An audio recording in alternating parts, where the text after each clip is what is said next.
चला तर विद्यार्थी मित्र, आज आपण अतिशय एका फार चांगल्या आणि सुंदर अशा एका टॉपिकला सुरुवात करणार आहोत. तर तो सुंदर टॉपिक असा आहे की how to remember the difficult words. How to remember the difficult words म्हणजे अवघड शब्द लक्षात कसे ठेवावे. तर अतिशय महत्वाचा भाग आहे. काय आहे की विद्यार्थ्यांना शब्दार्थ पाठ करा म्हटलं की विद्यार्थी फार कंटाळा करतात, प्रचंड कंटाळा करतात. अजिबात विद्यार्थी शब्दार्थ पाठ करायला नको म्हणतात. वास्तविक पाहता शब्दार्थ पाठ केल्याशिवाय तुम्हाला इंग्रजी भाषा येणार नाहीये. परकीय भाषा आहे, त्यामुळे आपल्याला शब्दार्थ पाठ करावेच लागतील आणि ह्याला काही पर्याय नाहीये. शब्द पाठच करावे लागतात. आणि जेवढे जास्तीत जास्त शब्द तुमचे पाठ असतील तेवढ्या उत्तम पद्धतीनं तुम्हाला इंग्रजी लिहिता येतं, वाचता येतं, बोलता येतं. आणि हे काय फार मोठा अवघड काम आहे अशातली भाग नाहीये. तसा विचार केला तर आपण आपल्या रोजच्या बोली भाषेमध्ये जवळजवळ 60% इंग्रजी शब्द वापरतो. कितीतरी शब्द असे आहेत की त्याचे तुम्हाला मराठी अर्थ सांगता येणार नाही. उदाहरणार्थ तुम्हाला सांगितलं, सांगा मोबाईल. भ्रमणध्वनी वगैरे हा शब्द आपण वापरतात. पण स्मार्टफोन म्हणल्यावर आहे का उत्तर काय तुमच्याकडं? नाही. टेबलला टेबलच म्हणतात. वास्तविक त्याला मेज किंवा चारपाई असं नाव आहे. परंतु समजा मी जर मेज असं मराठीमध्ये शब्द वापरला तर तुम्ही म्हणणार हे असलं काय शब्द सर सांगताय. मग सगळं मराठीत सगळं त्याला टेबल म्हणा की मराठी टेबल म्हणा म्हणतात, आहे ना. असे शब्द असतात. मराठी टेबल ते मराठीमध्ये मेज आहे. अलीकडच्या काळात तर आता खुर्चीला खुर्ची कोण म्हणत नाही, चेअर म्हणतं. येथे खुर्ची घे इकडं, मराठीत सरळ त्याला चेअर म्हणा की. एवढे शब्द इंग्रजीमध्ये, मराठीमध्ये एवढे शब्द रुळलेले आहेत की ते लोकांना किंवा काही लोकांना लक्षात सुद्धा येत नाही की हा शब्द मराठी आहे का इंग्रजी. असे अनेक शब्द आहेत. चल, शीतपेय म्हटलं तर तुम्हाला आवडेल का ते? नाही. काय प्यायचं? कोल्ड्रिंक्स. शीतपेय चालणार नाही. असे भरपूर शब्द आहेत. आणि आपल्या बोली भाषेमध्ये आपण इतके शब्द वापरतो. मी तुम्हाला आता सांगितलं की 60% शब्द आपण इंग्रजी वापरतो. आणि म्हणून इंग्रजी शिकायला तसं फारसं अवघड नाहीये. मग हे जे 60% शब्द आपण इंग्रजीमध्ये ऑलरेडी आपल्याला पाठ आहे तेच शब्द फक्त व्यवस्थित साच्यामध्ये बसवणं याला ग्रामर म्हणतात. आणि म्हणून इंग्रजी शिकणं अवघड नाहीये, फक्त इंग्रजीची लिखाणाची कला येणं हे अवघड आहे. विद्यार्थ्यांना प्रश्न माहित असतो, प्रश्न कळतो, उत्तर माहित असतं, कसं लिहायचं ते लिहिताना चुका होतात ग्रॅमॅटिकली, आणि म्हणून विद्यार्थ्यांचे मार्क जातात. विद्यार्थी नाही तर सगळे हुशार आहेत. सगळ्यांना व्यवस्थितपणे उत्तर लिहित असतात, कारण त्यांना प्रश्न वाचला की उत्तर माहित असतं, काय लिहायचं ते माहित असतं, शब्द सुद्धा माहित असतात. फक्त ते शब्द इकडं तिकडं कुठला, करता कुठं, क्रियापद कुठं, वाक्य कोणत्या प्रकारचं आहे, कसं वापरायचं, कुठलं रूप वापरायचं, सहाय्यकारी क्रियापद कुठली वापरायची, करता किती पुरुष किती वचन आहे, या सगळ्या गोंधळात त्यांचं ते वाक्य चुकलेलं असतं. म्हणजे चुकतं काय तर ग्रामर चुकतं. विद्यार्थ्यांचं उत्तर चुकत नाही. विद्यार्थ्यांना शब्दार्थ पाठ नसतात असं पण नाही. विद्यार्थ्यांचं काय चुकतं तर ग्रामर चुकतं. आणि म्हणून ग्रामरवर लक्ष दिलं पाहिजे. आज सगळ्या विद्यार्थ्यांच्या बाबतीत जर पाहिलं तर हीच बोंब आहे. काय तर ग्रामर येत नाही. विद्यार्थ्यांना सगळं येतं, शब्दार्थ येतात, उत्तर येतात, आणि लिहायला गेले की चुकतं. आणि म्हणून ग्रामर शिकलं पाहिजे. आमचं जे PEG ॲप आहे ना ते ग्रामरवरच आहे, पूर्णपणे ग्रामरवर आहे. आणि म्हणून त्याच्यावर ग्रामर शिका तुम्ही. ग्रामर शिकलं ना तुम्हाला पाहिजे तेवढे मार्क पडतात. असो, तर आपला विषय आजचा चालू आहे तो म्हणजे डिफिकल्ट वर्ड्स. काही विद्यार्थ्यांना वाचायला येत नाही. हो, ही वस्तुस्थिती आहे. आजकाल विद्यार्थी अगदी 10वीत नव्हे 12वीत गेले तरी इंग्रजी वाचता येत नाही. अभ्यास पाहिजे, सराव पाहिजे. मग त्यासाठी तुम्हाला जर इंग्रजी व्यवस्थित वाचायचं असेल, इंग्रजी वाचायला व्यवस्थित यायचं असेल, तर तुम्हाला शब्दपाठ असले पाहिजेत, शब्दांचे उच्चार व्यवस्थित केले पाहिजे. आता अगदीच म्हणजे फॉनेटिक्स वगैरे ब्रिटिश प्रोनाउन्सिएशन जे असतं ते आपल्याला शक्य नाहीये, पण सर्वसामान्यपणे जरी उच्चार करता यावा आणि शब्दपाठ कसे करायचे, कसे लक्षात ठेवायचे, याची एक आयडिया आहे. ती आयडिया जर तुम्ही लक्षात घेतली, सर्वसाधारण आयडिया आहे, अगदी हाय प्रोनाउन्सिएशन जे असतं अगदी त्या पद्धतीनं जरी नाही जमलं पाहिजे, पण जरी नाही जमलं तर सर्वसाधारणपणे आपल्याला स्पेलिंग लक्षात राहील अशा पद्धतीनं जर आपण त्याचे उच्चार केले व्यवस्थित, तर मात्र आपल्याला स्पेलिंग लक्षात ठेवायला सोपं पडतं. आणि धडे आणि कविता शिकवायचं म्हणजे काय असतं, आताच तुम्हाला सांगितलं की महत्वाचं ग्रामर आहे. धडे आणि कविता महत्वाच्या असल्या तरी ग्रामर इतक्या महत्वाच्या नाही. आणि धडे आणि कविता शिकवत असताना काय असतं, धडा वाचून दाखवायचा, शब्द 2-4 द्यायचे, मराठी भाषांतर सांगायचं, झालं. मराठी भाषांतर सांगून झालं की तुम्हाला विचारलं, समजलं का तुम्हाला, हो, काय समजलं, असे डोळे करून उभा राहता तुम्ही. काय समजलं म्हटलं की काय सांगता येत नाही, समजलं का तर हो, हे असं होता कामा नये. मग तुम्हाला धडा असेल, कविता असेल, तर ही जर समजायची असेल तर तुम्हाला शब्दार्थ पाठ असले पाहिजे. धडा आणि कविता शिकवण्याची गरज नाही, तुम्ही घरी बसल्या तुम्ही ते शब्दार्थ गाईड्स वगैरे असतात तुमच्याकडे किंवा शिक्षकांनी दिलेले शब्दार्थ असतात, शब्दार्थ वाचायचे म्हणतो मी, पाठ करायची गरज नाही. समजून घेतले की ते लक्षात राहतात आणि व्यवस्थितपणे त्याचे उच्चार केले की स्पेलिंग लक्षात राहतं. मग अशा पद्धतीनं ते तुम्हाला व्यवस्थितपणे शब्दांचे उच्चार वगैरे व्यवस्थित स्पेलिंग लक्षात राहील अशा पद्धतीने करायचं. 2 पद्धतीने करा शब्दाचे उच्चार. 2 पद्धतीने शब्दांचे उच्चार करा, एक स्पेलिंग लक्षात राहण्यासाठी आणि एक आपल्याला बोलण्यासाठी. उदाहरणार्थ फ्रेंडचा उच्चार,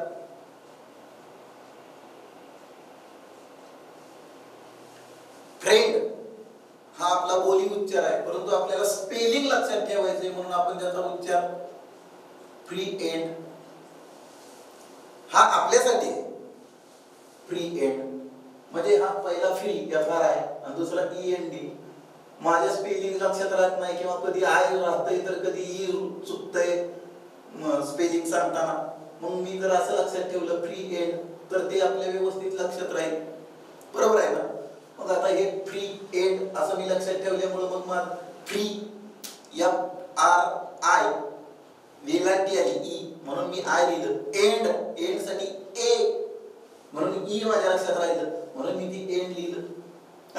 मग अशा पद्धतीने जर मी लक्षात ठेवलं तर हा शब्दाचं माझं स्पेलिंग चुकत नाही.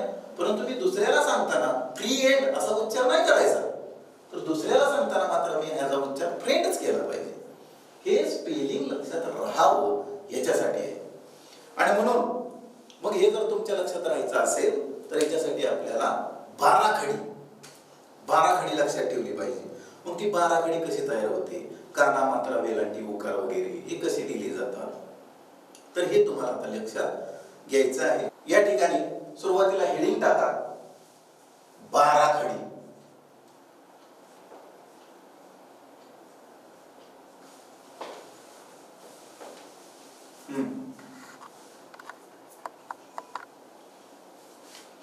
टाकलं हेडिंग, अगदी मराठीत शिकतोय आपण इंग्रजी, हेडिंग मराठी. 12 खडी.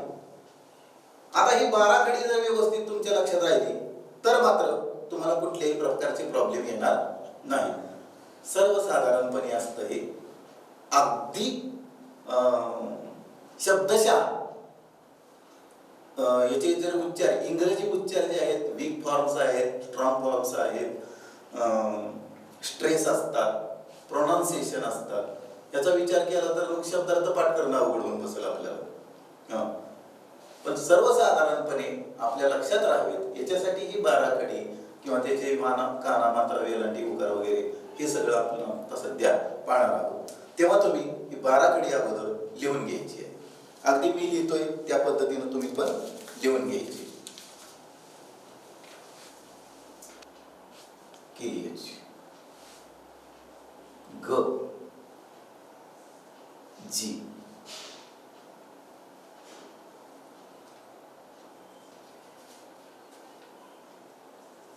छ CH ज जे झ JH किंवा झेड ड डी त टी थ TH द डी ध DH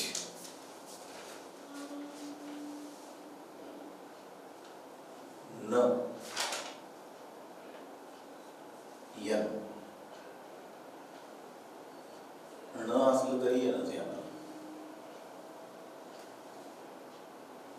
प पी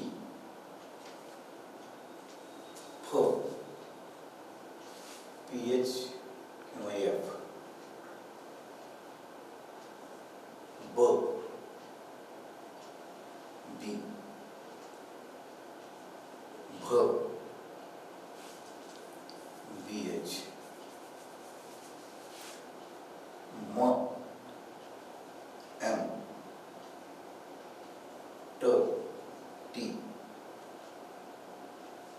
ठ TH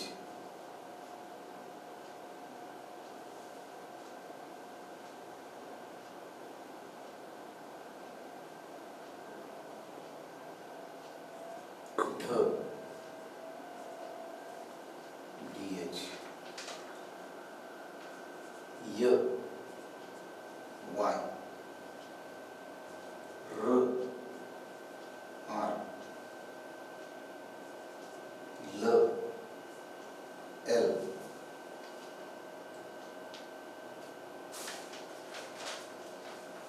व V किंवा W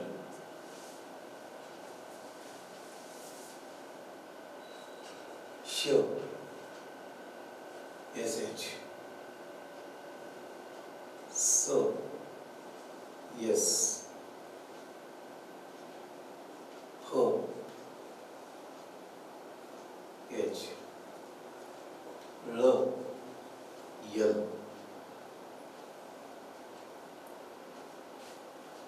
क्ष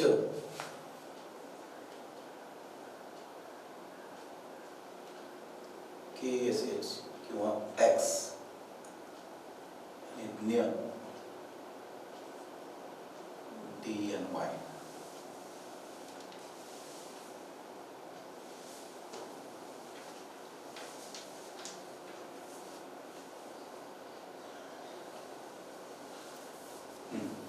अशा पद्धतीनं हे पहिल्यांदा लिहून घ्यायचे. मुळाक्षरे ही काय आहे? मुळाक्षरे. सगळं लिहून घेतलं हे सर्वांनी. आता हे सगळं सर्वांचं लिहून झाल्यानंतर पॉज करून तुम्ही लिहून घेऊ शकता. व्यवस्थितपणे लिहून घ्या. हे सगळं लिहून झाल्यानंतर आता पुढे काय करायचंय आपल्याला? याच्यातले स्वर लिहून घ्यायचे. आता स्वर लिहून घ्या.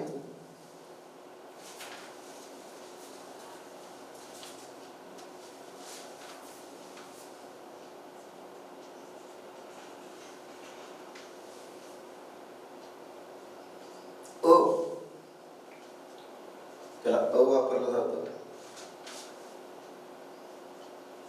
ॲ असेल तरी पण अ वापरलं जातं. आ असेल त्याला पण अ वापरलं जातं. आणि कुठल्याही अक्षराला काना द्यायचा असेल तरी पण अ वापरलं जातं. आता पहा हे स्वर आहे अ, आ आणि काना. इथं मुद्दाम मी काना असं लिहिलेलं आहे. कुठल्याही अक्षराला काना द्यायचा असेल सिंगल तर अ वापरलं जातं. चला पुढं. पहिली वेलांटी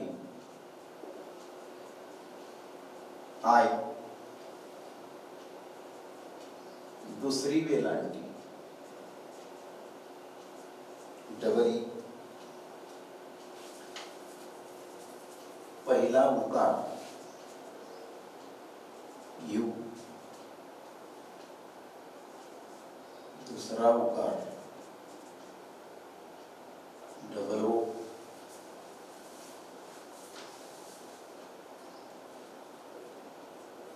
मात्रा ई,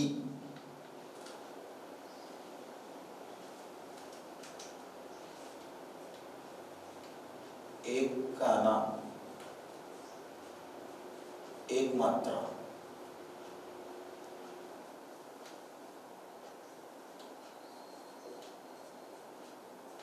एक काना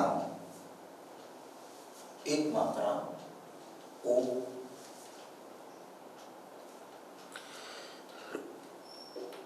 एक काना दोन मात्रे औ किंवा औ,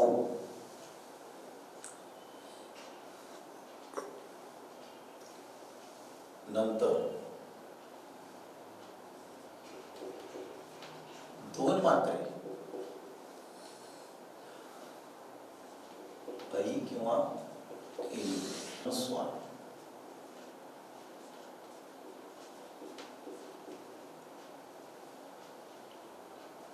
एम आणि एम.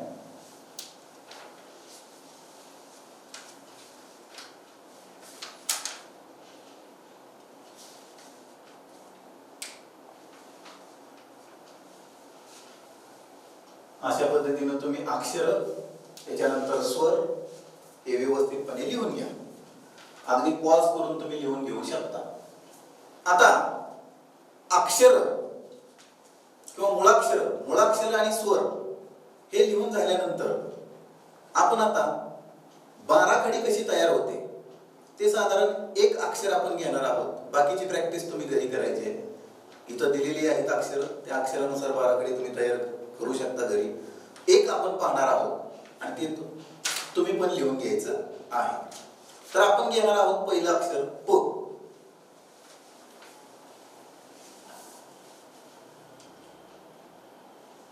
प त्याच्यासाठी पी, त्याच्यानंतर पा, पी ए, प्या, पी एच येणार, P, P I, P, P double E, पू, पी यू, पू, पी डबल ओ, पे, पी ई, ओ, पी ओ,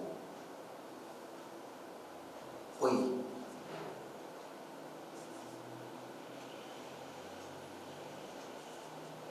पै किंवा पै.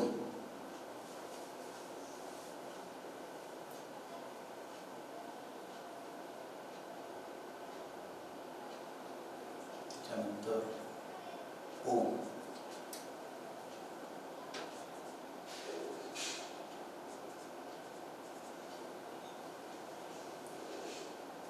पं,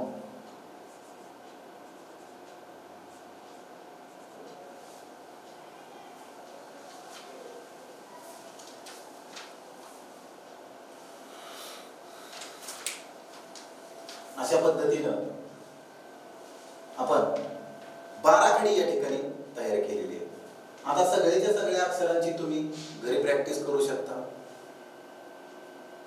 त्यामुळे तुम्हाला शब्दांचे उच्चार कसे करावेत सर्वसाधारणपणे.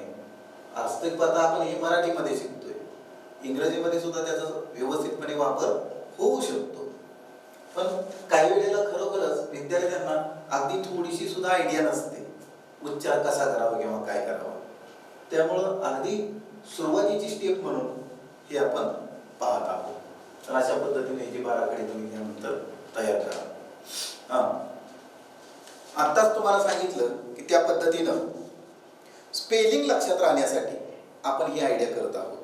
आता वास्तविक पाहता इंग्रजीमध्ये असे फार वेगवेगळे अशा प्रकारचे उच्चार असतात.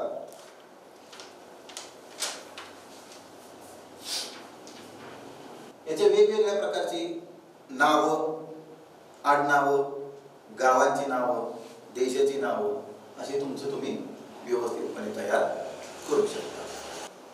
आता हे जे मी तुम्हाला सगळं सांगितलेलं आहे हे सर्वसाधारणपणे आपल्या शब्दाचं स्पेलिंग बरोबर यावं याच्यासाठी या गोष्टी सगळ्या मी तुम्हाला दिलेल्या आहेत या ठिकाणी सर्वसाधारणपणे. मग काही उच्चार फार विचित्र असतात हो. त्याच्यात आपण केलेला उच्चार किंवा आपल्याला स्पेलिंग लक्षात राहावं या दृष्टीनं आपण जो उच्चार केलेला आहे तो उच्चार फार विचित्र होतो आणि त्याचे म्हणजे हास्यास्पद अशा प्रकारचे उच्चार निर्माण होतात. फ्रेंड मी तुम्हाला मगाशी समजून सांगितलं. डिझायर हा शब्द आपल्याला पाहायचा आहे. डिझायर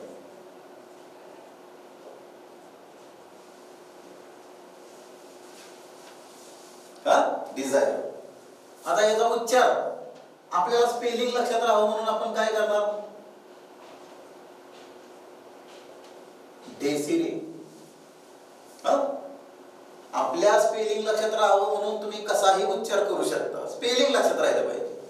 डेसिरे चालतं, पण दुसऱ्याला सांगताना मात्र तुम्ही डेसिरे सांगायचं नाही. हे स्पेलिंग लक्षात राहण्यासाठी आहे.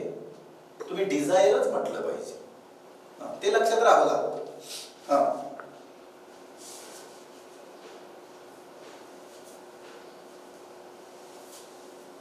नेचर. आता याला काय म्हणणार तुम्ही?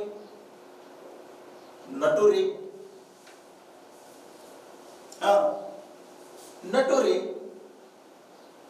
हे आपल्या लक्षात राहण्यासाठी, दुसऱ्याला सांगताना तुम्हाला नेचरच सांगावं लागेल. किंवा क्यूट. उच्चार याचा क्यूट आहे पण आपला काय होणार? कुठे. आपलं काय होणार? कुठे. आता कुठे कुठे जातात आपल्या लक्षात राहण्यासाठी येतो कुठे.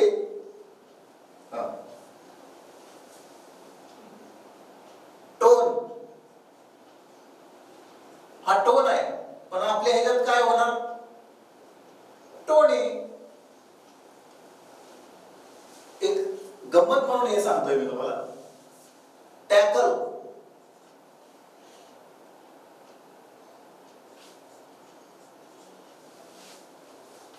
टॅकल याचा उच्चार काय करणार?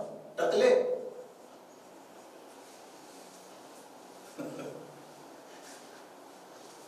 टॅकल टकले.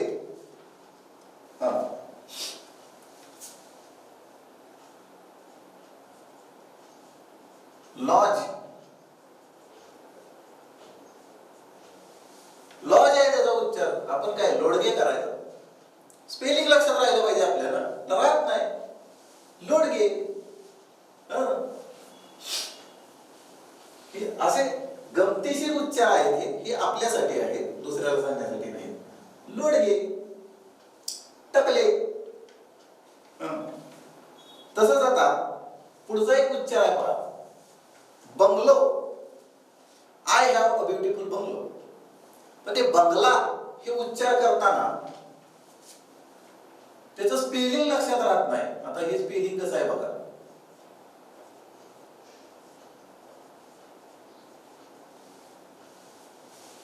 बुंगालो. कसा आहे उच्चार? बुंगालो. उच्चार व्यवस्थित करायचा.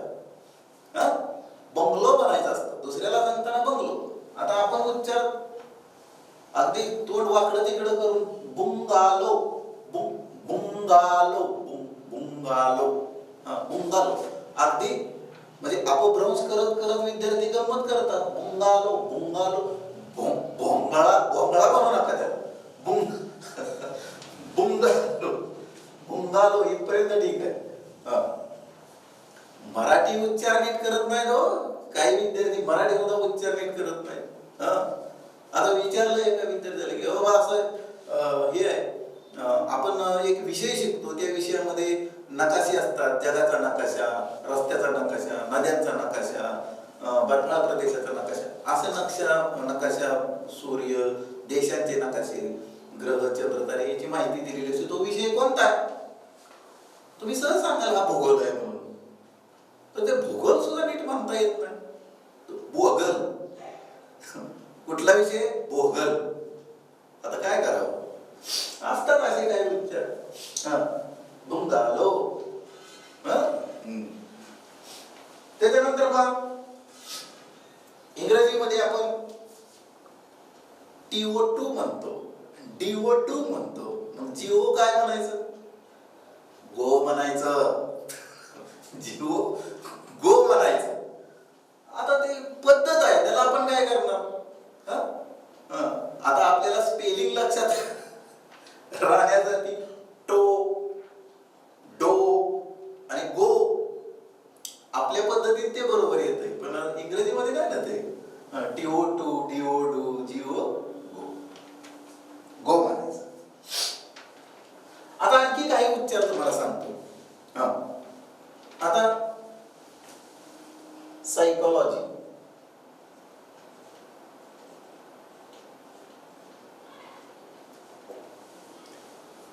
सायकोलॉजी असा उच्चार आहे याचा, परंतु सुरुवात याची कसे नाही पी ने केली. मग याला काय म्हणणार? फिजिकॉलॉजी नाही, सायकोलॉजीचा असाच उच्चार सांगावा लागतो आपल्याला स्पेलिंग लक्षात राहण्यासाठी. मग ते सायकोलॉजी करा तुम्ही. तसंच आहे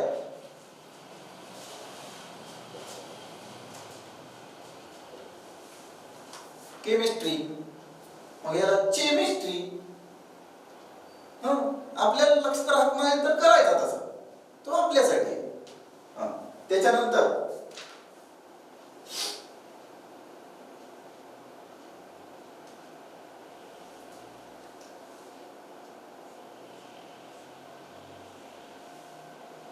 प्लेटो. आता याचा उच्चार पहा. आपल्याला उच्चार करायला गेला स्पेलिंग लक्षात राहण्यासाठी तर प्लॅटिओ यू उच्चार नीट आपल्या देणार राहत नाही, परंतु इंग्रजीमध्ये त्याला प्लेटो म्हणतात. प्लेटो. मग आता आणखी एक पहा कसा आहे. लेफ्टनंट.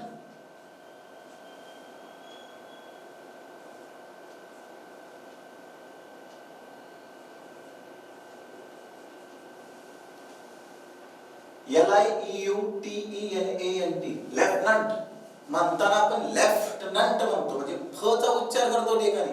याच्यात पी सुद्धा नाही, कुठं पी पण नाही आणि फ पण नाही, तरी सुद्धा त्याचा उच्चार लेफ्टनंट आहे. तसाच दुसरा एक आहे कर्नल.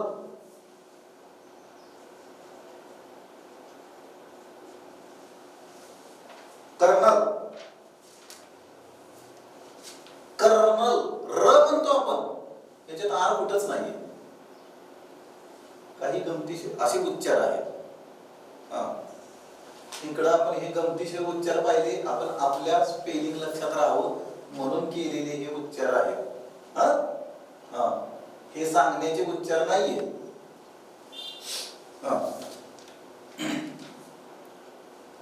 हे लक्षात आलं तुमच्या? तर स्पेलिंग लक्षात राहण्यासाठी, शब्दार्थ पाठ करण्यासाठी अशा पद्धतीने तुम्ही शब्दार्थावर पाठ कसे करायचे. विद्यार्थी विचारतात ना की लक्षात राहत नाही शब्द किंवा स्पेलिंग लक्षात राहत नाही, तर स्पेलिंग लक्षात राहण्यासाठी अशा पद्धतीने तुम्हाला स्पेलिंग पाठ करायचे आहे. आणि स्पेलिंग पाठ करण्याचा कंटाळा येऊ द्यायचा नाही. गमतीशीर असतं. अशा काही गमती करून जर तुम्ही स्पेलिंग लक्षात ठेवलं तर निश्चितपणे स्पेलिंग लक्षात राहील. आणि शिवाय अभ्यासाचा कंटाळा येणार नाही. अशा पद्धतीनं स्पेलिंग तुम्ही पाठ करा. स्पेलिंग पाठ करण्याचा कंटाळा करू नका. शब्दार्थ पाठ करण्याचा कंटाळा करू नका. शब्दार्थ पाठ असले तरच तुम्हाला इंग्रजी चांगल्या पद्धतीनं लिहिता वाचता आणि बोलता येतं. त्यामुळं शब्दार्थांच्या बाबतीत टाळाटाळ करू नका. ही फार अत्यंत महत्वाची गोष्ट आहे. जेवढे जास्तीत जास्त शब्द तुमचे पाठ असतील तेवढं तुमचं इंग्रजी चांगल्या पद्धतीने तुम्हाला जमू शकतं.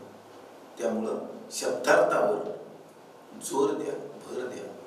टेन्शन घ्यायची गरज नाही, परंतु सतत वारंवार वाचत राहिलं पाहिजे. शब्दार्थ फार महत्वाचा भाग आहे. दुर्लक्ष करू नका. तेव्हा पुन्हा पुन्हा सांगण्याची ही वेळ येऊ नये. शब्द गंभीररित्या पाठ करा. भरपूर शब्द पाठ करा. आणि शब्द पाठ करावे किती लागतात हो? शब्द जास्त पाठ करावे लागत नाही. कसं आहे, विद्यार्थ्यांना अगोदर सुरुवातीला कष्ट घेण्याची तयारी नसते. कष्ट घ्यायची तयारी नसते. शब्द किती पाठ करावे लागतात? फार पाठ करावे लागत नाही. मगाशीच तुम्हाला सांगितलं की आपल्या बोली भाषेमध्ये आपण 60% इंग्रजी शब्द वापरतो. मग एखादा धडा किंवा कविता शिकत असताना किती शब्द पाठ करावे लागतात? ज्यादा. पहिले तर तुम्हाला माहिती आहेतच. शिवाय ज्यादा किती पाठ करावे लागतात? भले मी म्हणतो एखाद्या युनिटमध्ये तुम्हाला 4 चॅप्टर्स आहेत, 4 प्रकरण आहेत. एका युनिटमध्ये 4 किंवा 5 प्रकरण आहेत.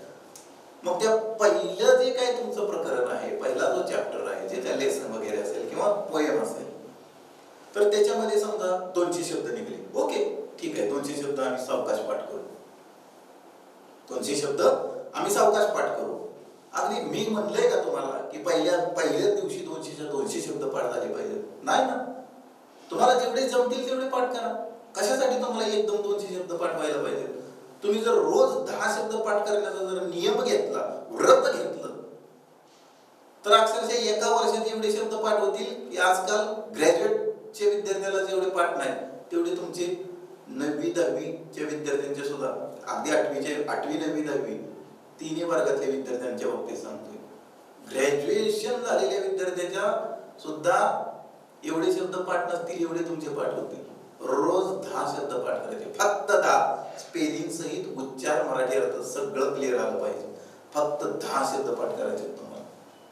तेवढे 10 शब्द पाठ केले तर 1 वर्षात तुमचे एवढे शब्द पाठ होतील. काय लागतं? पण आमची करायची जर तयारी नसेल तर तुम्ही कसं होणार? नाही ना होऊ शकत. अक्षरशः 10 वेळा लिहा, 100 वेळा लिहा. एक शब्द 10 वेळा लिहा, 20 वेळा लिहा. कसा पाठ होत नाही? पाठ केल्याशिवाय त्याला सोडू नका. आणि कसं आहे, जी गोष्ट करण्यास अवघड आहे तीच गोष्ट करण्यास योग्य आहे. सोप्या गोष्टी सगळेच करतात. दिसचं स्पेलिंग सांग किंवा बॉयचं स्पेलिंग सांगा, ते काय अवघड आहे का? सहज सांगू शकता तुम्ही. मग अवघड आहे ना, तेच मी केलं पाहिजे का? ते दुसऱ्याला येत नाही, ते मला येत आहे. Collar tight. मग म्हणून जे दुसऱ्याला येत नाही ते जर आपल्याला येत असेल तर आपली किंमत वाढते. मग आपली किंमत वाढवायची का नाही ते तुम्ही ठरवायचं. आपली किंमत आपणच वाढवायची असते. दुसरे किंमत देत नाहीत आपल्याला. मग तुम्हाला जर हुशार बनायचं असेल तर तुम्हाला हे केलं पाहिजे. शब्दार्थ वगैरे व्यवस्थितपणे पाठ करणं कामच आहे तुमचं. मग मी तुम्हाला आता सांगत होते की एखादा धडा किंवा कविता किती शब्द पाठ करावे लागतील? 200 शब्द पाठ करायचे तुम्हाला. दमादमाने सावकाश तुमचे 200 शब्द पाठ होतील. दुसरा धडा सुरू झाला. दुसऱ्या धड्यामध्ये 200 शब्द नसतात, कारण 200 शब्द पहिले तुमचे पाठ आहेत. त्यामुळे त्या धड्यामध्ये कमी शब्द येतात. काय मी म्हणतो, 25 कमी येतील, 50 कमी येतील, पण कमी निश्चितपणे येतील. मग तिथं तुम्हाला 150 शब्द पाठ करावे लागतील. तिसरा चॅप्टर सुरू झाला तुमचा, तर आणखी 50 कमी होतील, म्हणजे तिथं 100च येतील. आणि अक्षरशः असं जेव्हा तुमचे एका युनिटचे पूर्ण सगळे शब्द पाठ होतात त्यावेळी सगळे मिळून काय तुम्ही 1000 शब्द पाठ करत असाल. सगळे धरले मी, इतके होत नाही, 500-600 शब्द होतील, पण मी 1000 शब्द धरले. आणि हे 1000 शब्द एकदा का पाठ झाले तुमचे की पुढच्या युनिटला जेव्हा सुरुवात होते त्या युनिटमध्ये प्रत्येक धड्यात आणि प्रत्येक कवितेमध्ये फार तर 15-20 शब्द निघतात. जास्त शब्द पाठ करावेच लागत नाही. मग हे शब्दार्थ पाठ करणं एवढी सोपी गोष्ट आहे. मग सुरुवातीला जे काय शब्द तुमचे काय 700 असतील, 800 असतील, 1000 असतील, 2000 असतील, जे काय असतील ते शब्द एकदा तरी तुम्हाला पाठ करावेच लागणार आहे. आणि एकदा ते पाठ झाले की नंतर येणाऱ्या पुढच्या प्रकरणामध्ये शब्दांची संख्या आपल्याला माहित नसलेली अवघड शब्दांची संख्या ही कमी असते. मग ही सुरुवातीचं नको का करायला आपल्याला? मूळ भांडवल पाहिजे ना आपल्याकडं. ते मूळ भांडवल गोळा तुम्हाला स्वतःला केलं पाहिजे. ही गोष्ट पक्की ध्यानात ठेवायची आणि शब्दार्थ पाठ करायचे. अशा पद्धतीनं शब्दार्थ पाठ करण्याचा कंटाळा न करता शब्द पाठ करा. शब्द पाठ करण्याचा निश्चितपणे तुम्हालाच फायदा होणार आहे. आणि हा व्हिडिओ जर तुम्हाला आवडला असेल तर तुम्ही लाईक करा, शेअर करा, सबस्क्राईब करा. आमचं PEG नावाचं ॲप आहे. तुम्ही प्ले स्टोअरला जर सर्च केलं तर निळा आयकॉन येतो PEG. ते ॲप डाउनलोड करा आणि त्याच्यावर ग्रामर तुम्हाला सगळ्या पद्धतीने व्यवस्थित पद्धतीने शिकायला मिळेल. ग्रामरचं महत्त्व मी तुम्हाला आत्ताच सांगितलेलं आहे. तर ते ग्रामर त्या ठिकाणी तुम्हाला शिकायला मिळेल व्यवस्थितपणे. आणि ॲप डाउनलोड कसं करायचं, काय वापरायचं, कसं फी कशी भरायची वगैरे याची माहिती ते आमच्या YouTube चॅनलवरती आहे. तर त्याचा तो व्हिडिओ काढून तुम्ही पहा, तुम्हाला जमेल आणि उत्कृष्ट पद्धतीनं तुम्ही याच्यामध्ये प्रगती करू शकाल इंग्रजी भाषेमध्ये. याची मी तुम्हाला हमी देतो, खात्री देतो. तेव्हा ही सोय तुम्ही स्वतःला उपलब्ध करून घ्या आणि इतर तुमच्या मित्रांना, नातेवाईकांना